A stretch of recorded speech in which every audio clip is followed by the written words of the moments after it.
Rafael Bernal covers immigration for The Hill, joins us now. I saw you nod your head when I said that. You agree that that's the code?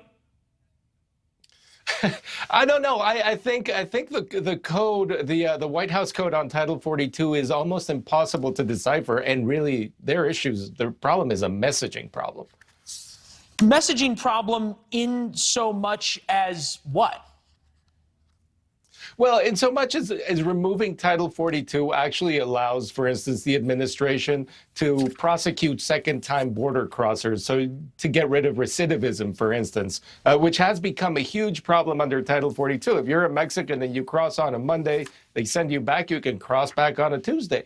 No problem. You don't get a criminal record. Under normal immigration circumstances, the second time around, you can get prosecuted. You can end up in jail. And that was actually put in because recidivism used to be the biggest problem on the border until the 90s. I talked to Henry Cuellar yesterday, Congressman of Texas, Democrat. He's ringing the alarm bells for the White House and for the midterm elections. He says thousands of people crossing the border every day fit into a narrative that the border's open. There's no law and order at the border. He says the White House simply is not looking or listening to him. This is a train rolling down the tracks that's about to fly off a big bridge for Democrats, is it not? It kind of is. And people like Cuellar have reasons to be angry because even when immigration is processed correctly, let's say everybody that comes to the border is an asylum seeker, which they're not, but let's say they were, the administration hasn't been fast enough about sort of spreading the social costs. There's no crime associated, no real incidents of raising crime rates associated Rafael, with asylum seekers. Let's just talk about the real hard, cold facts, which is political about the midterms. The only thing that I can feel is possibly the savior for the Biden administration, right, is that in some weird way, the Republican governors who are suing to keep Title 42 in place win. The DOJ sort of doesn't really fight this that hard, and the Biden administration can blame a Republican judge, a Trump-appointed judge, for keeping Title 42 in place. They can blame the Republican governors. That pacifies the progressives, and it solves the problem of 500,000 people every month showing up. You know, the scary reality is even that might not help them because the surge at the border might come Title 42 or not, because migration patterns in the region are changing, and people are coming from all over the world and definitely all over the continent. Remember the people who were sent up here from Texas, they were from Venezuela, Nicaragua, Cuba, and Colombia. You don't hear the usual Mexican, Guatemalan, Salvadoran, Honduran there. So there's a chance that the surge will happen no matter what. So the Biden administration, by taking so long to make up its mind, essentially put itself in a no-win situation. You cover these things, and obviously you're well-sourced in them.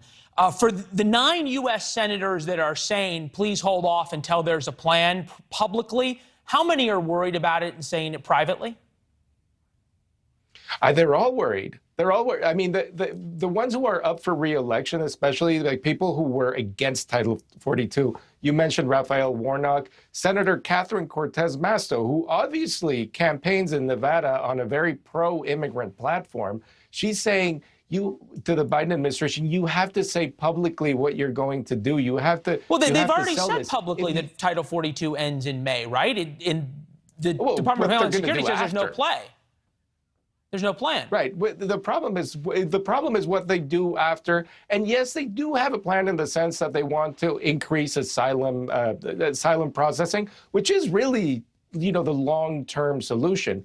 But if they haven't sold it to their Senate allies, if Chris Coons is testing a message of sort of backtracking on Title 42, that to me says that within the administration, they haven't made up their mind, or there are different voices within the administration.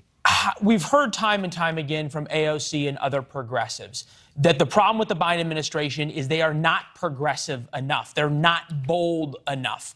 Elizabeth Warren had an op-ed essentially saying that was the reason that President Biden's approval numbers were so bad. If the administration reverses course on Title 42, listens to all of these somewhat moderate Democratic senators, how bad is the backlash going to be from the left? Oh, terrible. Because Title 42, the biggest issue is that it actually illegally stops the United States officials from granting the right to asylum. That's U.S. law. Yeah, well, for now, that's U.S. law. Yeah, we said it. Yeah, we said it before. It's a political pickle, and when you're at 33%, that's a very tough place to be. Rafael, thank you very much. Great reporting. Great to be on. Yeah. Thanks for watching. Click the red subscribe button below so you can get more of NewsNation's fact-driven, unbiased coverage.